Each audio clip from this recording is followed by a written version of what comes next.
Hey everyone, welcome back.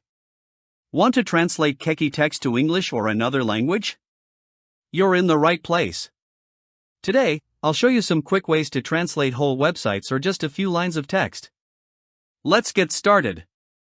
Method 1. Translating an entire website. If you'd like to translate a whole website, here's a simple way to do it.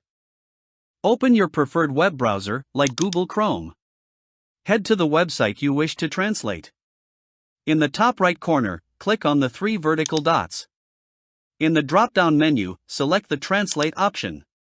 Now, a small dialog box will appear. Click the three vertical dots in this dialog and click the Choose Another Language option.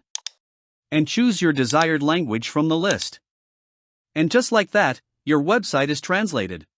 Method 2. Translating a paragraph or section of text. For shorter text, here's an easy solution. First, copy the text you want to translate. Open your web browser on either your mobile or desktop and go to translate.google.com, the link is also in the description. Once you're on Google Translate, paste your copied text into the box on the left. In the right box, use the drop-down menu to select your preferred language.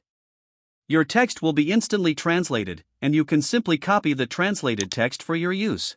Method 3. Changing the language of your device. If you'd like to change the language of your entire device to English or any other language, open Settings on your device, it's usually represented by a gear icon. Scroll down to find System or Time and Language, and select Language and Region. Tap Add a Language and select English, or your language of choice, from the list. After selecting your language, click the Next button. Now you can install it to use your selected language on your device. And there you have it. Your device's language is now changed. If this video helped you, please like, subscribe, and hit the bell icon for more tips and tutorials. Thanks for watching.